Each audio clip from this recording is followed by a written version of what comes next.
أعوذ بالله من الشيطان الرجيم. بسم الله الرحمن الرحيم. وإذ قلنا لك إن ربك أحاط بالناس وما جعلنا الرؤيا التي أريناك إلا فتنة للناس والشجرة الملعونة في القرآن ونخوفهم فما يزيدهم إلا طغيانا كبيرا. അസ്സലാമു അലൈക്കും വറഹ്മത്തുള്ളാഹി വബറകാതുഹു. ഖുർആൻ പദം 897 ദിവസത്തിലേക്ക് എല്ലാവരെയും ഹാർദമായി സ്വാഗതം ചെയ്യുന്നു. സൂറത്ത് ഇസ്രായിലെ 60-ാമത്തെ ആയത്താണ് ഇന്ന് പഠന വിധേയമാക്കുന്നത്. ക്ലാസ് ആരംഭിക്കുന്നതിനായി ആദരണീയനായ ഡോക്ടർ എ.ഐ. വിലായത്തുള്ള സാഹിബിനെ ക്ഷണിക്കുന്നു. السلام عليكم ورحمة الله وبركاته. أعوذ بالله من الشيطان الرجيم. بسم الله الرحمن الرحيم. وإذ قلنا لك إن ربك أحاط بالناس وما جعلنا الرؤيا التي أريناك إلا فتنة للناس والشجرة الملعونة في القرآن ونخوفهم فما يزيدهم إلا طغيانا كبيرا. صدق الله العلي العظيم. സൂറത്തുൽ ഇസ്രായിലെ 60-ാമത്തെ ആയത്താണ് ഞാൻ നിങ്ങളെ കേൾപ്പിച്ചിട്ടുള്ളത്. രണ്ട് സുപ്രധാനമായ കാര്യങ്ങളാണ് ഈ ആയത്തിൽ പ്രതിപാദിക്കപ്പെടുന്നത്. ഒന്ന്, നബി സല്ലല്ലാഹു അലൈഹി വസല്ലം ഇപ്പോൾ നേരിട്ടുകൊണ്ടിരിക്കുന്ന മക്കയിലെ ആ സാഹചര്യത്തിലുള്ള പ്രതിസന്ധികൾ, അത് ഏറെക്കാലം നീണ്ടു നിൽക്കാനുള്ളതല്ല.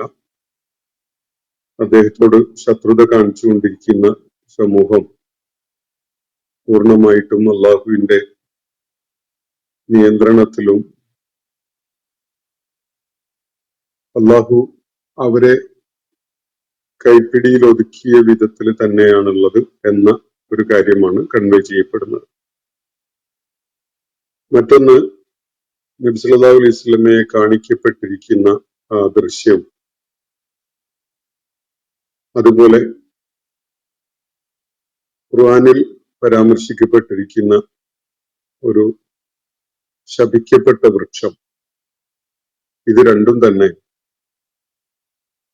ഈ ആളുകൾക്കുള്ള ഒരു പരീക്ഷണമായിട്ടാണ് നിശ്ചയിക്കപ്പെട്ടിരിക്കുന്നത്. ഈ രണ്ട് കാര്യങ്ങളാണ് മുഖ്യമായിട്ട് ഈ ആയത്തിൽ പരാമർശിക്കപ്പെടുന്നത്. മക്കയിലെ ആളുകള് ആവശ്യപ്പെട്ട വിധത്തില്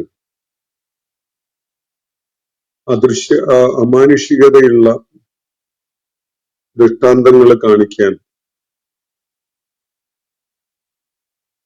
അള്ളാഹുവിന് തടസ്സമായിട്ടുള്ളത് പൂർവികരെടുത്ത നിലപാടുകൾ മാത്രമാണ് എന്നാണ് നേരത്തെ നമ്മൾ വായിച്ച ഇതിന്റെ തൊട്ടു മുമ്പിലുള്ള ആയത്ത് സൂചിപ്പിക്കുകയുണ്ടായത്. സമൂഹത്തിലേക്ക് സാലിഹ് അലൈഹിസ്സലാമിനെ പ്രവാചകനായിട്ട് നിയോഗിച്ച ഘട്ടത്തിൽ അവിടുത്തെ ജനങ്ങള് ആവശ്യപ്പെട്ട പ്രകാരം കാണിക്കപ്പെട്ട ദൃഷ്ടാന്തമായ ഒട്ടകം, അത് അവർക്ക് വലിയ പരീക്ഷണമായി മാറുകയും സമൂഹക്കാർ അക്രമികളായി മാറിയതിനെ തുടർന്ന് അവരെ ദൈവിക ശിക്ഷ പിടികൂടുകയുമാണ് ഉണ്ടായത്. താക്കീതുകളോ മുന്നറിയിപ്പോ ഭയപ്പെടുത്തലോ ഒന്നും അവർക്ക് യാതൊരു പ്രയോജനവും ഉണ്ടാക്കിയില്ല എന്നതാണ് വസ്തുത. അള്ളാഹു പ്രവാചകന്മാരുടെ സാന്നിധ്യത്തില് ജനങ്ങൾ ആവശ്യപ്പെടുന്ന വിധത്തിലുള്ള ദൃഷ്ടാന്തങ്ങൾ കാണിക്കുന്നത് ഒരു അവസാന കൈ എന്നുള്ള നിലക്കാണ് എന്നതാണ് ഖുർആൻ സൂചിപ്പിക്കുന്ന കാര്യം. ആ ദൃഷ്ടാന്തങ്ങൾ കാണിക്കപ്പെടുന്നതിനെ തുടർന്ന് ആളുകള് ശരിയായ നിലപാട് സ്വീകരിക്കുന്നു ഇല്ല എങ്കിൽ അതിനെ തുടർന്ന് അള്ളാഹുവിന്റെ നടപടി ഉണ്ടാകും എന്നത് തീർച്ചയാണ്. ചില സമൂഹങ്ങളുടെ കാര്യത്തില് അത്തരം നടപടികൾ അള്ളാഹു ഉദ്ദേശിക്കാത്ത ഘട്ടങ്ങളിൽ ഇങ്ങനെയുള്ള അമാനുഷികത അനുഭവപ്പെടുന്ന ദൃഷ്ടാന്തങ്ങള് കാണിക്കാതിരിക്കുന്നത് അള്ളാഹുവിന്റെ കാരുണ്യം കൊണ്ട് മാത്രമാണ് എന്നതാണ് ഇവിടെ സൂചിപ്പിക്കപ്പെട്ടിട്ടുള്ള കാര്യം. ഇതിനെ തുടർന്ന് അള്ളാഹു പറയുകയാണ്, വൈദഖുൽനാലക, പ്രവാചകരെ, ഇന്ന് നമ്മൾ വായിച്ച ആ ആയത്താണ്. പ്രവാചകരെ, നാം താങ്കളോട് പറഞ്ഞിട്ടുണ്ടായിരുന്ന കാര്യം താങ്കളൊന്ന് അനുസ്മരിക്കുക. വൈദഖുൽനാലക, നാം നേരത്തെ തന്നെ താങ്കളെ അറിയിച്ചിട്ടുണ്ടായിരുന്ന, താങ്കളോട് പറഞ്ഞിട്ടുണ്ടായിരുന്ന കാര്യം അനുസ്മരിക്കുക. ഇന്ന റബ്ബക അഹാത്ത ബിന്നാസ്, നിശ്ചയമായിട്ടും ജനങ്ങളെ, ഈ സമൂഹത്തെ അള്ളാഹു പൂർണ്ണമായിട്ടും വലയം ചെയ്തിരിക്കുന്നു എന്ന കാര്യം.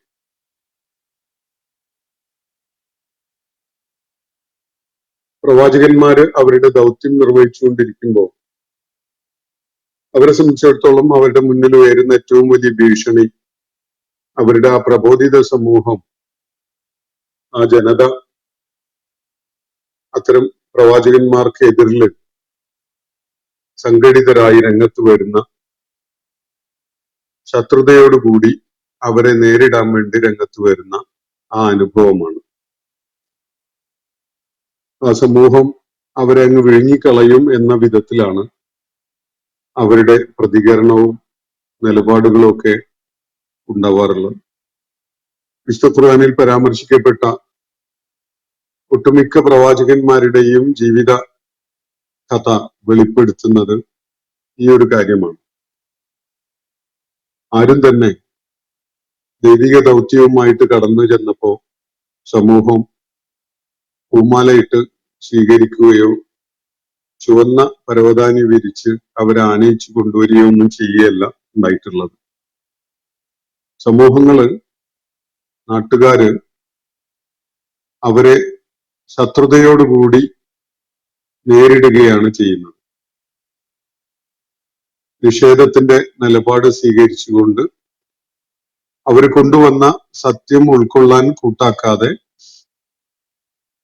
അവരോട് എതിർപ്പ് കാണിച്ചുകൊണ്ട് രംഗത്ത് വരികയാണ് നാട്ടുകാർ ചെയ്യാറുള്ളത്.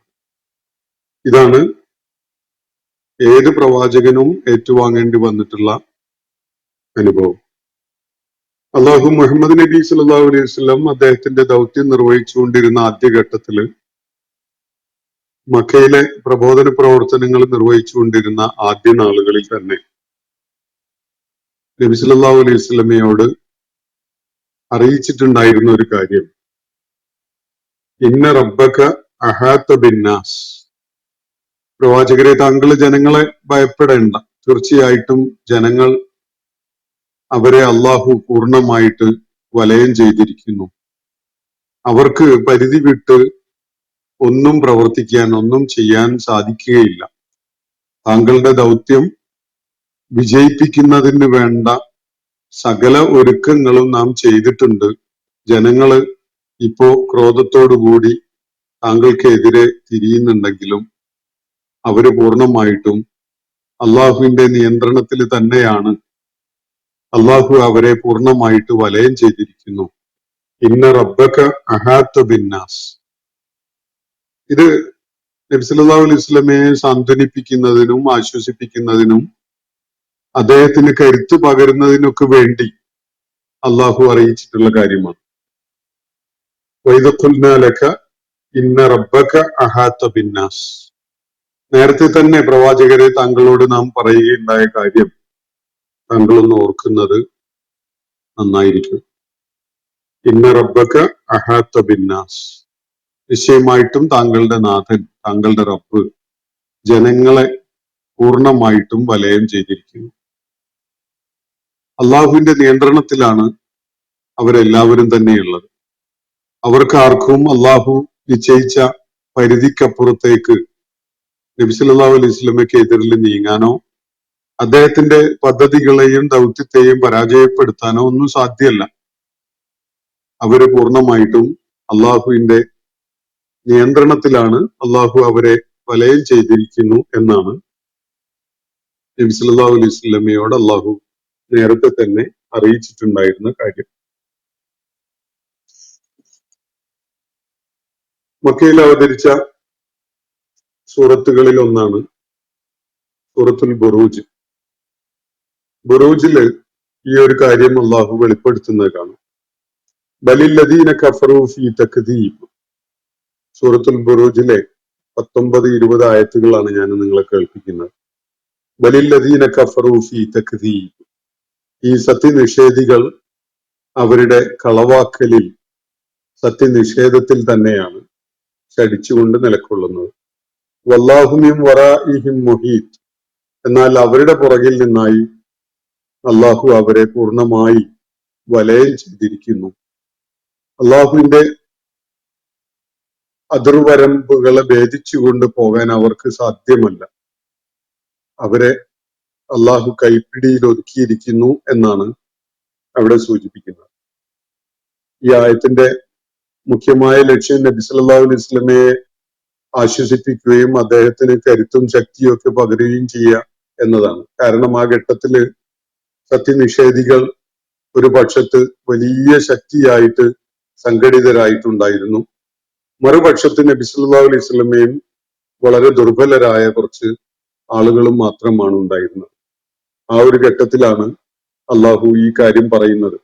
സത്യനിഷേധികൾ അവരുടെ തക്ദീബില്, അവരുടെ കളവാക്കലിൽ തന്നെയാണ് ശടിച്ചുകൊണ്ട് നിലകൊള്ളുന്നത്. എന്നാൽ അവരൊക്കെയും തന്നെ അള്ളാഹുവിന്റെ നിയന്ത്രണത്തിലാണ്. അവരൊക്കെയും തന്നെ വല്ലാഹു മിൻ വറാഇഹിം മുഹീത്ത്. അവരുടെ പുറകിൽ നിന്നായി അള്ളാഹു അവരെ വലയം ചെയ്തിരിക്കുന്നു. അതുകൊണ്ട് അവർക്ക് ഒരിക്കലും തന്നെ പരിധി വിട്ടുകൊണ്ട് പോകാൻ സാധിക്കുകയില്ല എന്ന ഒരു ആശ്വസിപ്പിക്കലാണ് നബി സല്ലല്ലാഹു അലൈഹി വസല്ലമക്ക് അള്ളാഹു അവിടെ ചെയ്യുകയുണ്ടായത്. ആ കാര്യം, അതുപോലെയുള്ള പരാമർശങ്ങൾ മക്കയിൽ നേരത്തെ അവതരിച്ച സൂറത്തുകളിൽ വേറെയും കാണണം. ഈ ഒരു പരാമർശം അങ്ങനെയുള്ളതാണ്. അപ്പൊ അതിലേക്ക് സൂചിപ്പിച്ചുകൊണ്ടാണ് അള്ളാഹു നമ്മൾ ഇന്ന് വായിച്ച ആയത്തിൽ പറയുന്നത്, വൈദത്തുൽനാലക ഇന്ന റബ്ബക അഹാത ബിന്നാസ്. പ്രവാചകരെ താങ്കൾ ഓർക്കണം, നേരത്തെ തന്നെ നാം താങ്കളോട് പറഞ്ഞിട്ടുണ്ടായിരുന്നത് ഇന്ന റബ്ബക അഹാത ബിന്നാസ്. നിശ്ചയമായിട്ടും അള്ളാഹു ജനങ്ങളെ വലയം ചെയ്തിരിക്കുന്നു. അവർക്ക് അള്ളാഹുവിന്റെ ആ നിയന്ത്രണ രേഖ വിട്ട് കടന്നു പോകാൻ സാധ്യമല്ല എന്ന കാര്യം. അതിനെ തുടർന്ന് അള്ളാഹു പറയുന്നത് വമാ ജഅൽന റുഇയല്ലതി അറൈനാക ഇല്ലാ ഫിത്നതൻ ലിന്നാസ്. എന്നിട്ട് ഈ സൂറത്തിന്റെ തുടക്കത്തിൽ പരാമർശിക്കപ്പെട്ട രണ്ട് കാര്യങ്ങൾ, ഇസ്രാഉം മിഅ്റാജും, അവിടെ രണ്ട് കാര്യങ്ങൾ തുടക്കത്തിൽ പരാമർശിക്കപ്പെടുകയുണ്ടായിട്ടുണ്ട്. ഒന്ന് സുബ്ഹാനല്ലദി അസ്റ എന്ന് പറഞ്ഞുകൊണ്ട് അസ്റാ ബി അബ്ദിഹി ലൈലൻ മിനൽ മസ്ജിദിൽ ഹറാമി ഇലൽ മസ്ജിദിൽ അഖ്സ എന്ന ആ പരാമർശത്തില് ഇസ്രാ ആണ് സൂചിപ്പിക്കുന്നതെങ്കിൽ അതിന്റെ തൊട്ട് ഉടനെയുള്ള അതിന്റെ ബാക്കിയായ ഭാഗത്ത് നമ്മള് അള്ളാഹു നബി സല്ലല്ലാഹു അലൈഹി വസല്ലമക്ക് ഒരു വിശിഷ്ടമായ ദൃശ്യാനുഭവം നൽകിയതിനെ കുറിച്ചും പറയുന്നുണ്ട്. ഈ രണ്ട് വിധത്തിലായിട്ട് ഇസ്രാഉം മിഅ്റാജും നേരത്തെ തന്നെ സൂറത്തിന്റെ തുടക്കത്തിൽ പരാമർശിക്കപ്പെട്ടതാണ്. ആ ഒരു കാര്യത്തിലേക്കാണ് വീണ്ടും അള്ളാഹു ശ്രദ്ധ കൊണ്ടുപോകുന്നത്. വമാ ജഅൽന റുഇയല്ലതി അറൈനാക. നാം താങ്കൾക്ക് നൽകിയിരിക്കുന്ന ദൃശ്യാനുഭവം, അതിനെ നാം ഇല്ലാ ഫിത്നതൻ ലിന്നാസ്, ജനങ്ങൾക്കുള്ള ഒരു പരീക്ഷണമായിട്ടല്ലാതെ നിശ്ചയിച്ചിട്ടില്ല. അതിൽ ജനങ്ങൾക്കൊരു വലിയ പരീക്ഷണം അടങ്ങിയിട്ടുണ്ട്. താങ്കൾക്ക് നാം അസാധാരണത്വമുള്ള ഒരു ദൃശ്യം നൽകുകയുണ്ടായി, ഒരു ദൃശ്യാനുഭവം നൽകുകയുണ്ടായി. നബി സല്ലല്ലാഹു അലൈഹി വസല്ലമയെ ആ മിഅ്റാജിന്റെ നാളിൽ, മിഅ്റാജിന്റെ രാത്രിയിൽ, ഇസ്രാ കഴിഞ്ഞ് ഫലസ്തീനിൽ നിന്ന് വാനലോകത്തേക്ക്, ഉപരിലോകത്തേക്ക് മുഹമ്മദ് നബി സല്ലല്ലാഹു അലൈഹി വസല്ലമയെ കൊണ്ടുപോയി ചില കാര്യങ്ങളൊക്കെ കാണിച്ചു കൊടുത്ത സംഭവം നമ്മൾ വിശദമായിട്ട് നേരത്തെ മനസ്സിലാക്കിയിട്ടുണ്ടായി. ആ സംഭവം എന്തിനു വേണ്ടി അള്ളാഹു അങ്ങനെ ഒരു കാര്യം നിശ്ചയിച്ചു? നബി സല്ലല്ലാഹു അലൈഹി വസല്ലമയെ സംബന്ധിച്ചിടത്തോളം തീർച്ചയായിട്ടും അത് അദ്ദേഹത്തിന്റെ വ്യക്തി ജീവിതത്തില് ആ ഘട്ടത്തില് അദ്ദേഹത്തിന് ഏറ്റവും ഏറെ ഉപകരിച്ച ഒരു ധൈര്യം പകരലും അതുപോലെ ശക്തി പകരലും ഒക്കെയാണ്. അദ്ദേഹത്തിന് ആമുൽ ഹുസ്നായിരുന്നു അത്. വലിയ നഷ്ടങ്ങളുണ്ടായ, താങ്ങും തണലുമായിരുന്ന ബന്ധങ്ങള് അറ്റുപോയ, മുറിഞ്ഞുപോയ അവര് നബി സല്ലല്ലാഹു അലൈഹി വസല്ലം സമൂഹത്തില് വളരെയേറെ ഒറ്റപ്പെട്ടു പോയ ഒരു ഘട്ടത്തിലാണ് അള്ളാഹു അദ്ദേഹത്തിന് ഈ ഇസ്രാഇന്റെയും മെഹ്റാജിന്റെയും അനുഭവങ്ങൾ നൽകുന്നത്. തീർച്ചയായിട്ടും നബി സല്ലല്ലാഹു അലൈഹി വസല്ലമയെ സംബന്ധിച്ചിടത്തോളം അത് ഏറ്റവും ഏറെ ശക്തി പകരുന്ന, കരുത്ത് നൽകുന്ന ഒരു അനുഭവം തന്നെയാണ്. അതിൽ സംശയമൊന്നുമില്ല. ഇതിനൊരു മറുവശമുണ്ട്, അതാണ് ഇവിടെ ചൂണ്ടിക്കാണിക്കപ്പെടുന്നത്. എന്തിനാണ് അള്ളാഹു നബി സല്ലല്ലാഹു അലൈഹി വസല്ലമക്ക് ഇപ്പോ പകർന്നു നൽകിയിട്ടുള്ള ആ ദൃശ്യാനുഭവം നൽകിയിട്ടുള്ളത് എന്നതാണ് ഇവിടെ വ്യക്തമാക്കുന്നത്. വമാ ജഅൽന റുഇയല്ലതി അറൈനാക, താങ്കളെ നാം അനുഭവിപ്പിച്ച, താങ്കൾക്ക് നൽകിയ ദൃശ്യാനുഭവം, ആ ദൃശ്യം താങ്കൾക്ക് നാം അനുഭവിപ്പിച്ചിട്ടുള്ളത് ഇല്ലാ ഫിത്നതൻ ലിന്നാസ്, ജനങ്ങളെ സംബന്ധിച്ചിടത്തോളം അതൊരു പരീക്ഷണം ആവണം എന്നുള്ള നിലക്ക് തന്നെയാണ്. ആളുകള് ഈ സംഭവത്തിനോട് എങ്ങനെ പ്രതികരിക്കുന്നു എന്നതാണ് അവർക്ക് അതിൽ പരീക്ഷണമായിട്ട് അടങ്ങിയിട്ടുള്ളത്. കാര്യങ്ങളെ ഉൾക്കൊണ്ടുകൊണ്ട് മുഹമ്മദ് നബി സല്ലല്ലാഹു അലൈഹി വസല്ലമയുടെ അവര് മനസ്സിലാക്കിയ വിധത്തിലുള്ള അദ്ദേഹത്തിന്റെ വ്യക്തിത്വത്തെയും അദ്ദേഹം മുന്നോട്ട് വയ്ക്കുന്ന ജീവിത ദർശനത്തെയും ഒക്കെ മനസ്സിലാക്കിക്കൊണ്ട് അവർക്ക് സത്യസന്ധമായിട്ട് പ്രതികരിക്കാൻ കഴിയുന്നോ ഇല്ലേ എന്നതാണ് ഇവിടെ അവർക്കുള്ള പരീക്ഷണമായിട്ട് വരുന്നത്. ആകാശങ്ങളും ഭൂമിയും നക്ഷത്രങ്ങളും ഒക്കെ അടങ്ങിയ ഈ പ്രപഞ്ച സാകല്യം തന്നെയും അതിലെ അസംഖ്യം ജീവജാലങ്ങളും വളരെ വിസ്മയകരമായ ധാരാളം പ്രതിഭാസങ്ങൾ അടങ്ങിയിട്ടുള്ള മനുഷ്യ അസ്തിത്വവും ഒക്കെ സൃഷ്ടിച്ച് അവയെ ക്രമീകരിച്ചിട്ടുള്ള അള്ളാഹുവിന് നബി സല്ലല്ലാഹു അലൈഹി വസല്ലമക്ക് ഇത്തരം അസാധാരണത്വമുള്ള ഒരു അനുഭവം ഉണ്ടാക്കുക സാധ്യമല്ല എന്നാണോ ഇവർ കരുതുന്നത്? അതല്ല, അള്ളാഹു ഉദ്ദേശിക്കുന്നുവെങ്കിൽ അത്തരം ഒരു ദൃശ്യാനുഭവം നബി സല്ലല്ലാഹു അലൈഹി വസല്ലമക്ക് ഉണ്ടാക്കുന്നതിന് യാതൊരു പ്രയാസവുമില്ല എന്ന് മനസ്സിലാക്കാൻ ഇവർക്ക് സാധിക്കുന്നുണ്ടോ എന്നതാണ് ഇതില് അവരെ സംബന്ധിച്ചിടത്തോളം അടങ്ങിയിട്ടുള്ള ഫിത്ന, അതിലടങ്ങിയിട്ടുള്ള പരീക്ഷണം. അപ്പൊ അങ്ങനെ ഒരു ദൃശ്യാനുഭവം നബി സല്ലല്ലാഹു അലൈഹി വസല്ലമക്ക് നൽകപ്പെട്ടിട്ടുള്ളത് ഇല്ലാ ഫിത്നതൻ ലിന്നാസ്, ജനങ്ങൾക്കുള്ള ഒരു പരീക്ഷണം എന്നുള്ള നിലക്ക് മാത്രമാണ് എന്നാണ് ഇവിടെ ചൂണ്ടിക്കാണിക്കപ്പെടുന്നത്. അതുപോലെ വശജറത്തുൽ മലൂനത ഫിൽ ഖുർആൻ, ഖുർആനിലെ ഒരു ശപിക്കപ്പെട്ട വൃക്ഷം, അതും ഇതുപോലെ തന്നെ ജനങ്ങൾക്കുള്ള ഒരു പരീക്ഷണമായിട്ടാണ് നിശ്ചയിക്കപ്പെട്ടിട്ടുള്ളത് എന്നാണ് അള്ളാഹുവിടെ ചൂണ്ടിക്കാണിക്കുന്നത്. അശ്ശജറത്തുൽ മൽഊനത എന്ന വിധത്തിൽ ഇവിടെ പരാമർശിക്കുന്ന വൃക്ഷം സഖൂം വൃക്ഷമാണ് എന്നാണ് ഖുർആൻ വ്യാഖ്യാതാക്കൾ ചൂണ്ടിക്കാണിക്കുന്നത്. വിശുദ്ധ ഖുർആനിൽ മറ്റൊരിടത്ത് മക്കയിൽ തന്നെ അവതരിച്ച മറ്റൊരു സൂറത്തായ സൂറത്തു ദുഖാനില് അള്ളാഹു 43-46 വരെയുള്ള ആയത്തുകളിൽ ഈ വൃക്ഷത്തെ പരാമർശിക്കുന്നുണ്ട്. ഇന്ന ഷജറത്ത സഖൂം, നിശ്ചയമായിട്ടും സഖൂം വൃക്ഷം, തഅമുൽ അസീം, അത് കുറ്റവാളികൾക്കുള്ള ഭക്ഷണമാണ്. കൽ മുഹുൽ യഗ്ലി ഫിൽ ബുത്തൂൻ, കുടലുകളെ, വയറുകളൊക്കെ ആളിക്കത്തിച്ചു കളയുന്ന ഉരുക്കിയ ബ്രാസ് പോലെയുള്ള ഒരു ദ്രാവകം പോലെയാണ് ആ ഭക്ഷണം. അത്രയും വലിയ കത്തലുണ്ടാക്കുന്ന കുടലുകളെ കരിച്ചു കളയുന്ന വിധത്തിലുള്ള ഒരു സംഗതിയാണ് ഈ ഷജറത്ത് സഖൂമിൽ നിന്ന് അവർക്ക് ലഭിക്കുന്നത്.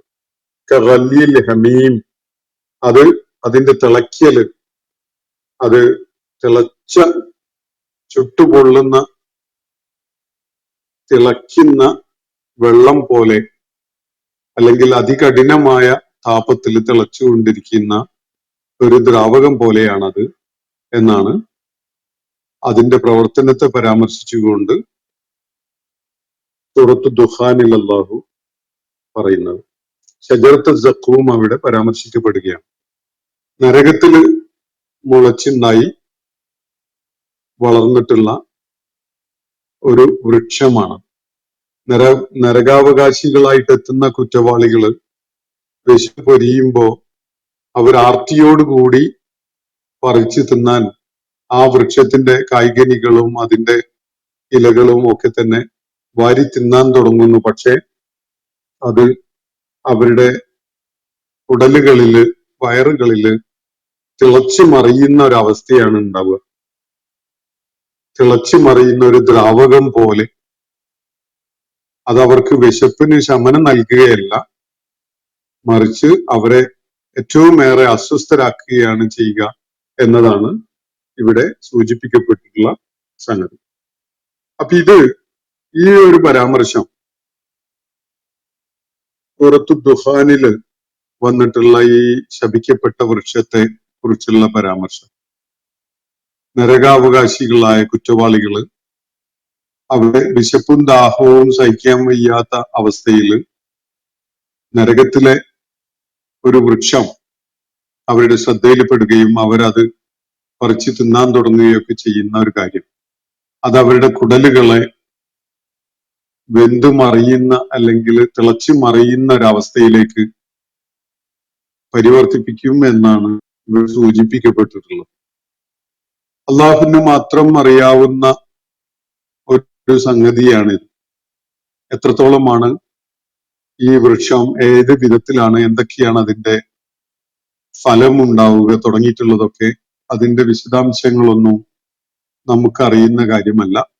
ഈ വിവരിക്കപ്പെട്ട, അതിന് ഖുർആനിൽ നൽകിയിട്ടുള്ള ഈ വിവരണവും നബി സല്ലല്ലാഹു അലൈഹി വസല്ലം അതിന് നൽകിയിട്ടുള്ള വിശദീകരണങ്ങളും അല്ലാതെ അതിനെക്കുറിച്ച് കൂടുതലായിട്ടൊന്നും നമുക്കറിയുകയില്ല. ഇങ്ങനെ ഒരു വൃക്ഷത്തെ പരാമർശിച്ചുകൊണ്ട് ഖുർആൻ ഈ കാര്യം പറയുന്നത് മനുഷ്യർക്കുള്ള ഒരു പരീക്ഷണമായിട്ട് മാത്രമാണ് എന്നാണ് അള്ളാഹുവിടെ അതിനെ കുറിച്ച് സൂചിപ്പിക്കുന്നത്. അതിലടങ്ങിയിട്ടുള്ള പരീക്ഷണം, ആളുകള് സൂറത്തു ദുഖാനിൽ ഈ പരാമർശം വന്നപ്പോ അത് എല്ലാം കരിച്ചു കളയുന്നതാണ് എന്ന് ഇങ്ങേരെ ഒരു ഭാഗത്ത് പറയുന്നു, വേറൊരു ഭാഗത്ത് അവിടെ ഒരു വൃക്ഷം മുളച്ചുണ്ടാകുന്നു, അത് പടർന്ന് പന്തലിക്കുമെന്നും ഒക്കെയുള്ള അതും പറയുന്നു. ഇതെങ്ങനെയാണ് സാധിക്കുക എന്ന് പറഞ്ഞുകൊണ്ടുള്ള അവര് പരിഹസിച്ചുകൊണ്ട് ഇത് വൈരുദ്ധ്യമാണ് എന്ന് പറഞ്ഞുകൊണ്ട് പരിഹസിച്ചുകൊണ്ടാണ് അവരതിനെക്കുറിച്ച് പറയുകയുണ്ടായത്. എന്നാൽ അതില് അള്ളാഹു അവർക്കായി ഒരു പരീക്ഷണം വെച്ചിട്ടുണ്ട് എന്നാണ് അള്ളാഹു ഇവിടെ സൂചിപ്പിക്കുന്നത്. ഇസ്രാഉം മിഅ്റാജും ഉണ്ടായപ്പോ അത് ജനങ്ങൾക്കൊരു പരീക്ഷണമായി. ചിലർക്ക് അത് അവിശ്വസനീയമായിട്ട് തോന്നി. ചിലർ അത് കാരണമായി അവരുടെ വിശ്വാസം തന്നെ തളർന്നു പോകുന്ന, ദുർബലമാകുന്ന ഒരു അവസ്ഥയിലേക്ക് പോവുകയുണ്ടായി. സത്യനിഷേധികള് അതിനെ ഒരു അവസരമായി നബി സല്ലല്ലാഹു അലൈഹി വസല്ലമക്കെതിരില് പ്രചാരണങ്ങൾ നടത്താനും അദ്ദേഹത്തെ പരസ്യമായി പരിഹസിക്കാനും ഒക്കെ ഒരു അവസരമായിട്ട് കാണുകയും ചെയ്തു. ഇതുപോലെ ഈ സഖൂം വൃക്ഷത്തിന്റെ കാര്യത്തിലും അടങ്ങിയിട്ടുണ്ട് എന്നാണ് അള്ളാഹുവിടെ സൂചിപ്പിക്കുന്നത്.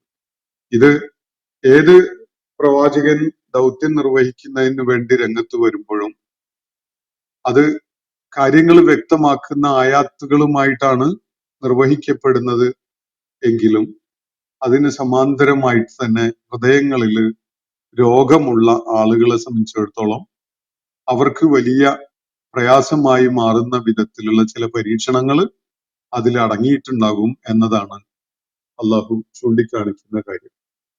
അപ്പോ ഷജറത്തുൽ മൽഊനത ഫിൽ ഖുർആൻ, ഖുർആനിൽ പരാമർശിക്കപ്പെട്ടിട്ടുള്ള അല്ലെങ്കിൽ ഖുർആനിലെ ഈ ശപിക്കപ്പെട്ട വൃക്ഷവും ഇതുപോലെ ജനങ്ങൾക്കുള്ള ഒരു പരീക്ഷണമായിട്ടാണ് വെച്ചിരിക്കുന്നത്. വനുഖവ്വിഫുഹും, നാം അവരെ ഭയപ്പെടുത്തിക്കൊണ്ട് താക്കീത് ചെയ്യുകയാണ്. വനുഖവ്വിഫുഹും, ഖൗഫ് ഉണ്ടാക്കുകയാണ്, നാം അവരിൽ ഭയം ജനിപ്പിക്കുകയാണ്. വെറുതെ ഭയം ജനിപ്പിക്കുകയല്ല, അവരെ കാര്യങ്ങളെക്കുറിച്ച് ബോധ്യമുള്ളവരായി മാറാനും ശരിയായ തീരുമാനങ്ങളിലേക്ക് എത്താനും ഉതകുന്ന വിധത്തിൽ ഒരു താക്കീത് എന്ന വിധത്തിലാണ് നാം അവരെ ഭയപ്പെടുത്തുന്നത്. വനുഖവ്വിഫുഹും വമാ യസീദുഹും ഇല്ലാ തുഗ്യാനൻ കബീറ. എന്നാൽ അങ്ങനെയുള്ള ഭയപ്പെടുത്തലും താക്കീതുകളും ഒന്നും തന്നെ അവരിൽ ധിക്കാരം, കടുത്ത ധിക്കാരമല്ലാതെ വർദ്ധിപ്പിക്കുന്നില്ല എന്നാണ് അള്ളാഹു തുടർന്ന് സൂചിപ്പിക്കുന്നത്. അപ്പൊ രണ്ട് മുഖ്യമായ കാര്യങ്ങൾ. ഒന്ന്, ഈ നേരത്തെ സൂചിപ്പിക്കപ്പെട്ട നബി സല്ലല്ലാഹു അലൈഹി വസല്ലമക്ക് അള്ളാഹു നൽകിയിട്ടുള്ള ദൃശ്യാനുഭവം, അത് കേവല സ്വപ്നമല്ല. സ്വപ്നമാണെങ്കിൽ അതിലൊരു പരീക്ഷണമൊന്നും അടങ്ങിയിട്ടില്ല. ആര് എന്ത് സ്വപ്നം കണ്ടു എന്ന് പറഞ്ഞാലും അതൊരു സ്വപ്നമായിട്ട് കണ്ട് അതിനെ അങ്ങ് വിടേണ്ടതേ ഉള്ളൂ. എന്നാൽ നബി സല്ലല്ലാഹു അലൈഹി വസല്ലമക്ക് അള്ളാഹു നൽകിയ ശരിയായ അനുഭവം ഇസ്രായിലൂടെയും മെഹ്റാജിലൂടെയും വാനലോകത്ത് ഉപരിലോകത്ത് അദ്ദേഹത്തിന് ദൃശ്യാനുഭവമായിട്ട് നൽകിയിട്ടുള്ള സംഗതികളൊക്കെയും, അതില് പൂർവിക പ്രവാചകന്മാരെ കണ്ടുമുട്ടിയ സംഭവങ്ങളുണ്ട്. അതുപോലെ പാരത്രിക ലോകത്ത് നരക സ്വർഗങ്ങള് കാണാൻ അവസരം ഉണ്ടായിട്ടുണ്ട്. നരകത്തിലും സ്വർഗത്തിലുമുള്ള ആളുകളെ കാണാൻ അവസരം ഉണ്ടായിട്ടുണ്ട്. അതുപോലെയുള്ള പല വിശദാംശങ്ങളും അടങ്ങിയിട്ടുള്ള ഒരു ദൃശ്യാനുഭവമാണ്. ആ അനുഭവവും ഈ സഖൂം വൃക്ഷത്തെ കുറിച്ചുള്ള ഖുർആനിലെ പരാമർശവും, ഇത് രണ്ടും തന്നെയും ജനങ്ങൾക്കുള്ള പരീക്ഷണമാണ്. അവരുടെ വിശ്വാസത്തെ മാറ്റുരക്കാൻ ഉതകുന്ന പരീക്ഷണങ്ങളായിട്ടാണ് നാം നിശ്ചയിച്ചിട്ടുള്ളത് എന്നാണ് അള്ളാഹു ഇവിടെ പറയുന്നത്. എന്നാൽ വനുഖവ്വിഫുഹും, അവർക്ക് നാം ഭയപ്പെടുത്തൽ അടങ്ങിയിട്ടുള്ള താക്കീത് നൽകുന്നു. ഫമാ യസീദുഹും ഇല്ലാ തുഗ്യാനൻ കബീറ. അത്തരം ഭയപ്പെടുത്തലും താക്കീതും ഒന്നും തന്നെ അവരിൽ വലിയ ധിക്കാരമല്ലാതെ വർദ്ധിപ്പിക്കുകയുണ്ടായിട്ടില്ല എന്നാണ് അള്ളാഹു ഇവിടെ വ്യക്തമാക്കുന്നത്.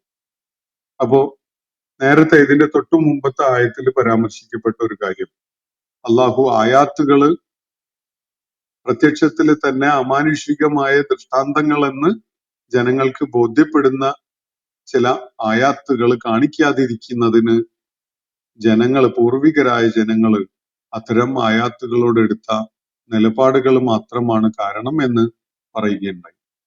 അള്ളാഹുവിന്റെ സംവിധാനത്തില് ആയാത്തുകൾ കാണിക്കപ്പെട്ടു കഴിഞ്ഞാൽ, ജനങ്ങൾ ആവശ്യപ്പെട്ട വിധത്തിലുള്ള അമാനുഷിക ദൃഷ്ടാന്തങ്ങൾ കാണിക്കപ്പെട്ടു കഴിഞ്ഞാൽ, ജനങ്ങൾ സത്യമാർഗം തിരഞ്ഞെടുത്തില്ലെങ്കിൽ അവരെ സംബന്ധിച്ചിടത്തോളം വലിയ തിരിച്ചടി, വലിയ ശിക്ഷ ഏറ്റുവാങ്ങേണ്ടി വരും.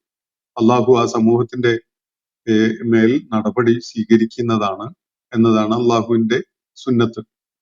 അങ്ങനെയിരിക്കെ ചില സമൂഹങ്ങൾക്ക് അള്ളാഹു അങ്ങനെയുള്ള ദൈവിക ദൃഷ്ടാന്തങ്ങൾ, അമാനുഷിക ദൃഷ്ടാന്തങ്ങൾ കാണിക്കുന്നില്ലെങ്കിൽ അത് അവരോടുള്ള കാരുണ്യമായിട്ടും അവർക്ക് അവസരം നീട്ടിക്കൊടുക്കലായിട്ടും ഒക്കെയാണ് എന്നതാണ് വസ്തുത.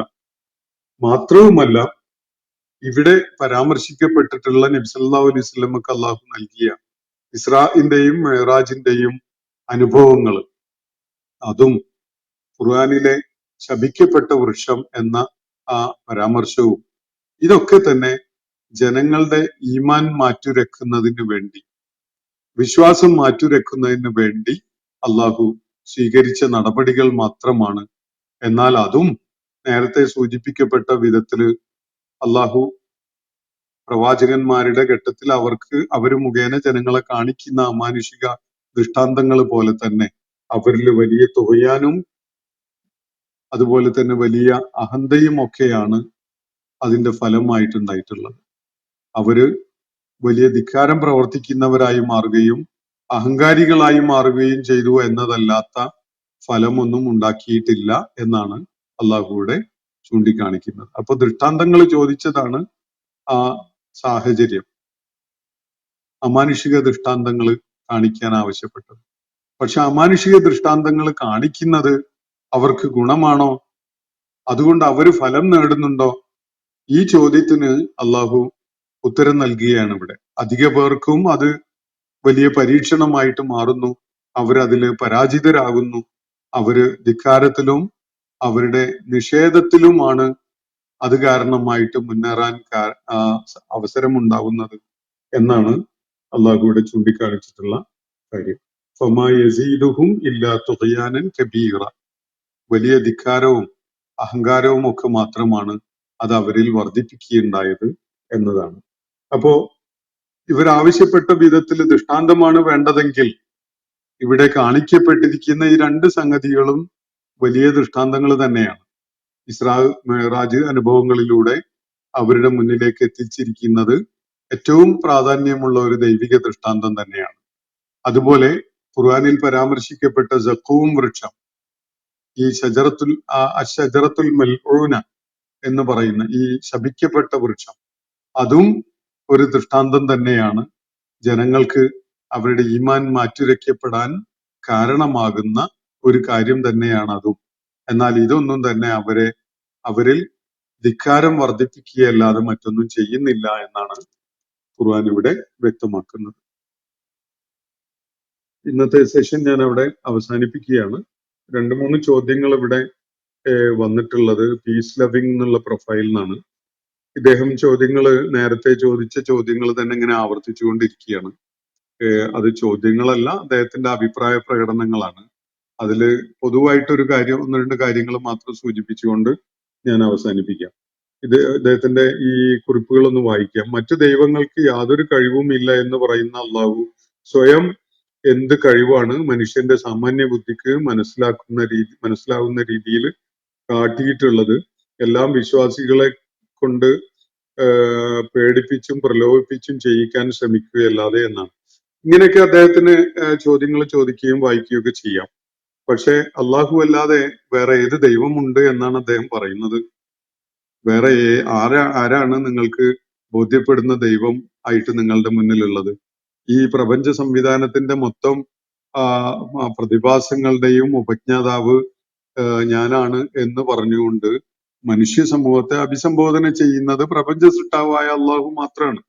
ഈ അള്ളാഹുവിന് നിങ്ങൾ വേറെ എന്ത് പേര്, പ്രചാരത്തിലുള്ള വേറെ ഏത് ഭാഷയിലുള്ള പേര് വിളിച്ചാലും അതൊന്നും അള്ളാഹു അല്ലാതെ ആവുന്നില്ല.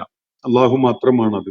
ബാക്കിയുള്ള ദൈവങ്ങൾ എന്ന് പരിചയപ്പെടുത്തപ്പെടുന്നത് മുഴുവനും വ്യാജമായ ആശയങ്ങൾ മാത്രമാണ് എന്നതാണ് വസ്തുത. അത് നിങ്ങൾ പരിശോധിച്ച് മനസ്സിലാക്കാൻ ശ്രമിച്ചു നോക്കൂ. അത്രേ അതിൽ പറയാൻ പറ്റുള്ളൂ. ബാക്കി നിങ്ങളുടെ ബുദ്ധിപരമായ സ്വാതന്ത്ര്യത്തിന് ഉള്ള വിഷയങ്ങളാണ്. അതില് നമുക്ക് പ്രത്യേകിച്ചൊന്നും പറയാനില്ല. ഖുർആൻ മുന്നോട്ട് വെക്കുന്ന യുക്തിയുടെയും അതുപോലെ തന്നെ മനുഷ്യബുദ്ധിക്ക് ഉൾക്കൊള്ളാവുന്ന ആയാത്തുകളുടെ, ദൃഷ്ടാന്തങ്ങളുടെ ഒക്കെ വെളിച്ചത്തില് നമുക്ക് ഈ കാര്യം, ഖുർആൻ പറയുന്ന കാര്യം മുഹമ്മദ് നബി സല്ലല്ലാഹു അലൈഹി വസല്ലം സ്വന്തം നിലക്ക് പറഞ്ഞതല്ല, അത് ദൈവികമായ ഒരു പിൻബലത്തോടു കൂടിയല്ലാതെ മനുഷ്യരെ കേൾപ്പിക്കാൻ സാധിക്കുന്ന ഒരു കാര്യമേ അല്ല എന്ന് ബോധ്യപ്പെട്ട ആളുകളാണ് ഞങ്ങളൊക്കെ തന്നെ. അതുകൊണ്ട് നിങ്ങൾക്കത് ബോധ്യപ്പെടോ ഇല്ലേ എന്നുള്ളത് പരിശോധിക്കുക മാത്രമേ അക്കാര്യത്തിൽ വേണ്ടതുള്ളൂ എന്നാണ് അത് സംബന്ധമായിട്ട് പറയാൻ ഉദ്ദേശിക്കുന്നത്.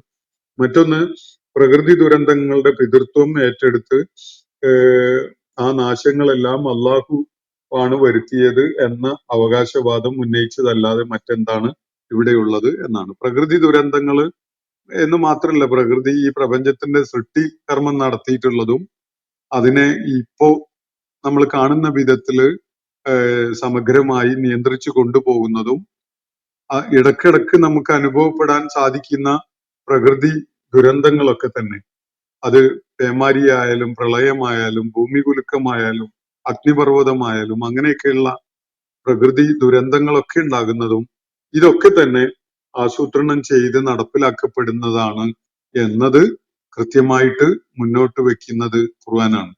ആ കാര്യം നിങ്ങൾക്ക് ഉൾക്കൊള്ളാൻ പറ്റുമോ ഇല്ലേ എന്നുള്ളത് നിങ്ങൾ പരിശോധിച്ചു നോക്കൂ. മുഹമ്മദ് നബി അപാര ബുദ്ധിശാലിയും മനുഷ്യന്റെ സൈക്കോളജി അറിയുന്ന ആളും ആയിരുന്നു എന്ന വസ്തുതയാണ് ഈ ആയത്തുകൾ. മുഹമ്മദ് നബി അത്രത്തോളം അപാരമായ ബുദ്ധിയും മനഃശാസ്ത്രം അറിയുന്ന ആളുമായിരുന്നെങ്കിൽ അതുപോലെ മനുഷ്യരുടെ കൂട്ടത്തിൽ വേറെയും ആളുകൾ ഉണ്ടാകുമായിരുന്നില്ലേ? ആരെങ്കിലും എന്നിട്ട് ഇതുപോലെയുള്ള കാര്യങ്ങള് ഭൂമുഖത്ത് മനുഷ്യരുടെ മുന്നിൽ വെച്ചിട്ടുണ്ടോ? മുഹമ്മദ് നബി ബുദ്ധിമാനായിരുന്നു മനഃശാസ്ത്രം അറിയുന്നവനാണ് എന്നതുകൊണ്ട് ഇത് സാധിക്കുമെങ്കിൽ ആരെങ്കിലും ഈ ഖുർആന്റെ വെല്ലുവിളി സ്വീകരിച്ചുകൊണ്ട് അതുപോലെ ചെയ്യട്ടെ. അങ്ങനെ ചെയ്യുമ്പോൾ നമുക്ക് മനസ്സിലാക്കാം, അല്ലെങ്കിൽ ഭൂമുഖത്ത് മനുഷ്യരിൽ ആരെങ്കിലും ഒരാൾ നേടിയിട്ടുള്ള വലിയ നേട്ടം, അതിനെ കിടപിടിക്കുന്ന നേട്ടം മറ്റാരെങ്കിലും കൊണ്ടുവരാത്തതായിട്ട് എന്താണുള്ളത്? ഒന്നുമില്ല. ഏത് കാര്യത്തിലും വലിയ മികവ് കാണിച്ച ഒരാൾ രംഗത്ത് വരുമ്പോ അയാളുടെ ഇതിനോട് സമാനമായതോ അതിനേക്കാൾ മെച്ചപ്പെട്ടതോ ഒക്കെ ആയിട്ടുള്ള വൈദഗ്ധ്യവുമായിട്ട് വേറെ ചിലർ വരുന്നത് കാണാൻ കഴിയും. അപ്പോ ഖുർആൻ മുന്നോട്ട് വെക്കുന്ന സംഗതി യുണീക്കാണ്. അത് മറ്റൊരാൾക്കും ചെയ്യാൻ കഴിഞ്ഞിട്ടില്ലാത്തതും മറ്റൊരാളും മുന്നോട്ട് വെച്ചിട്ടുള്ള വെല്ലുവിളി ഉണ്ടായിട്ട് പോലും നിർവഹിക്കാൻ കഴിഞ്ഞിട്ടില്ലാത്തതുമാണ്. അതുകൊണ്ട് നിങ്ങളുടെ സത്യസന്ധമായ അന്വേഷണത്തിന്റെ ഭാഗമായിട്ട് അത് പഠിച്ചു നോക്കൂ, അത്രേ പറയാൻ പറ്റുള്ളൂ. ഇവിടെ മനുഷ്യനെ ഭയപ്പെടുത്തി ചൊൽപ്പിടിക്ക് നിർത്താനുള്ള ശ്രമങ്ങളാണ് കാണുന്നത്. എന്നിട്ടും മക്കാരുടെ ചോദ്യങ്ങളെ നേരിടാൻ കഴിയാതെ വന്നപ്പോൾ ആദ്യം മക്ക വിട്ടു പോവുകയും പിന്നെ സൈനിക ശക്തി ആർജിച്ച് തിരികെ എത്തി അവരെ ആക്രമിക്കുകയും കീഴടക്കുകയും ഒക്കെയാണല്ലോ ചെയ്തിട്ടുള്ളത് എന്നാണ് അദ്ദേഹം ചൂണ്ടിക്കാണിക്കുന്നത്. മക്കാരുടെ ചോദ്യങ്ങൾ നേരിടാൻ കഴിയാത്തത് കൊണ്ടല്ല, മക്കാർ മുന്നോട്ട് വെച്ച സകല ചോദ്യങ്ങൾക്കും ഖുർആൻ ഉത്തരം പറഞ്ഞിട്ടുണ്ട്. മക്കാര് ഉണ്ടാക്കിയ ഉപദ്രവങ്ങളെ നേരിടാൻ പ്രയാസമായ ഒരു ഘട്ടത്തിലാണ് നബി സല്ലല്ലാഹു അലൈഹി വസല്ലം അള്ളാഹുവിന്റെ നിർദ്ദേശപ്രകാരം അദ്ദേഹത്തിന്റെ അനുയായികളോടൊപ്പം മക്കയിൽ നിന്ന് മദീനയിലേക്ക് ഹിജ്റ ചെയ്തതും അവിടെ അവർക്ക് കരുത്താർജിക്കാൻ പറ്റിയതും ആ ഘട്ടത്തിൽ മക്കാര് ദുർബലരായി മാറിയതും അങ്ങനെ 10 വർഷത്തിനുള്ളിൽ നബി സല്ലല്ലാഹു അലൈഹി വസല്ലമക്കും അനുയായികൾക്കും മക്കയിലേക്ക് തിരികെ വന്ന് നാട് പിടിച്ചടക്കാൻ സാധിക്കുകയൊക്കെ ചെയ്യുന്നത്. അത് ചോദ്യത്തിന് ഉത്തരം പറയാൻ കഴിയാത്തത് കൊണ്ടാണ് എന്നത് നിങ്ങളുടെ മനോവിലാസം മാത്രമാണ്, നിങ്ങളുടെ സങ്കല്പം മാത്രമാണ്. അങ്ങനെയുള്ള ചോദ്യങ്ങളൊന്നും ഉത്തരം നൽകപ്പെടാത്തതായിട്ട് യാതൊന്നും അവശേഷിക്കുന്നില്ല എന്നതാണ് വസ്തുത. മറ്റൊരു ചോദ്യം ഇദ്ദേഹം തന്നെ ഉന്നയിച്ചിട്ടുള്ളത്, പ്രകൃതി ദുരന്തങ്ങളുടെ പിന്നിലുള്ള ശാസ്ത്രീയ കാരണങ്ങൾ ഇന്ന് കണ്ടെത്തിയിട്ടുണ്ട്. കൊടുങ്കാറ്റ്, പേമാരി, കടൽക്ഷോഭം തുടങ്ങിയ പ്രതിഭാസങ്ങളെ അള്ളാഹു അത് അവതരിപ്പിക്കുന്നതിന് മുൻകൂട്ടി പ്രവചിക്കാൻ ഇന്ന് മനുഷ്യന് പ്രാപ്തനാണ്.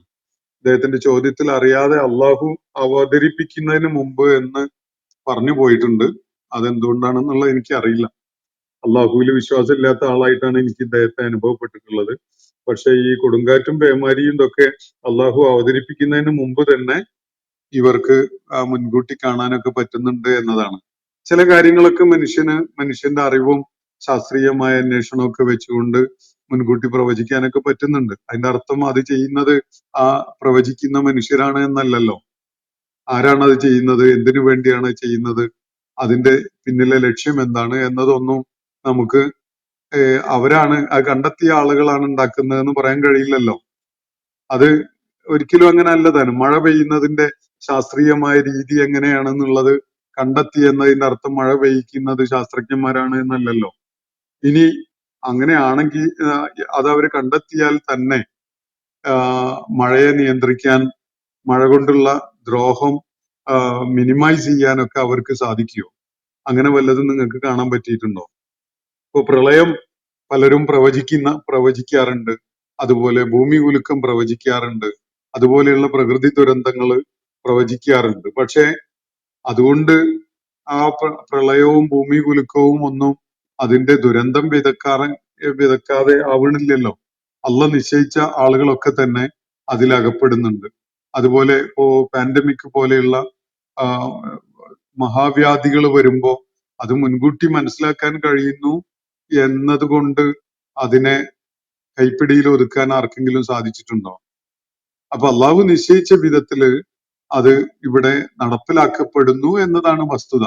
എന്തുകൊണ്ട് അതുണ്ടാവുന്നു എന്നത്, അതിന്റെ കാരണങ്ങൾ എങ്ങനെ എന്നതാണ് കണ്ടെത്തുന്നത്, എന്തുകൊണ്ട് എന്നല്ല.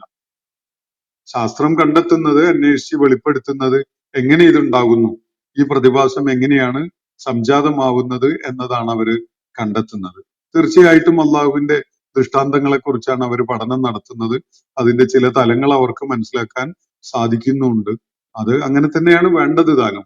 പക്ഷെ അത് ഉണ്ടാക്കുന്നത് ദൈവികമായ ചില ഉദ്ദേശങ്ങളോട് കൂടിയാണ് എന്നതിനെ നിഷേധിക്കാൻ അവരുടെ കയ്യിൽ എന്ത് കോപ്പാണുള്ളത് എന്നത് നിങ്ങൾ അന്വേഷിച്ചു നോക്കൂ. അപ്പോൾ നിങ്ങൾക്ക് ബോധ്യപ്പെടും ഈ സംഗതികൾ, ഈ പ്രതിഭാസങ്ങളൊക്കെ പ്രവർത്തനക്ഷമമാകുന്നതിന് പിന്നില് ചില ദൈവിക ലക്ഷ്യങ്ങളുണ്ട് എന്നത്. അങ്ങനെയുള്ള ഒരു കാര്യമാണ് ഖുർആൻ മുന്നോട്ട് വെക്കുന്നത്. അപ്പൊ ഏറ്റവും വലിയ അവിശ്വാസി ആരായിരുന്നു എന്ന് ഒരു ചോദ്യം കൂടി അദ്ദേഹം ഇവിടെ ചോദിക്കുന്നുണ്ട്. അത് ആരെ ഉദ്ദേശിച്ചാണെന്നുള്ളത് എനിക്കറിയില്ല.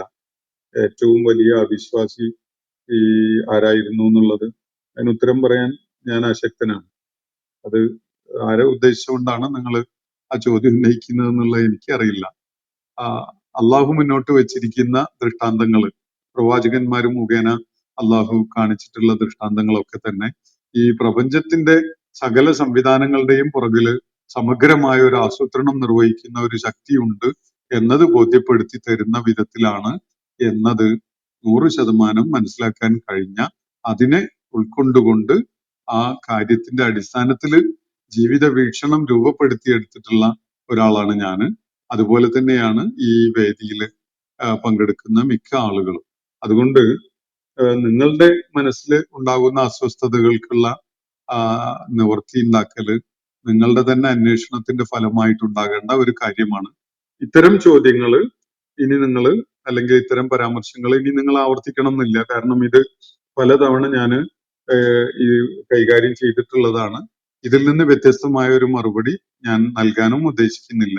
അതുകൊണ്ട് ഈ വേറെ വല്ല പ്രസക്തമായ ചോദ്യങ്ങളുണ്ടെങ്കിൽ നിങ്ങൾ കുറിച്ചിട്ടാൽ മതി. അല്ലെങ്കിൽ ഇത്തരം ചോദ്യങ്ങൾ ഇനി വീണ്ടും വീണ്ടും ആവർത്തിച്ചു കൊണ്ടിരിക്കുന്നതിന് വിശേഷിച്ച് ഗുണമൊന്നുമില്ല എന്നുകൂടി സൂചിപ്പിച്ചുകൊണ്ട് അവസാനിപ്പിക്കുകയാണ്.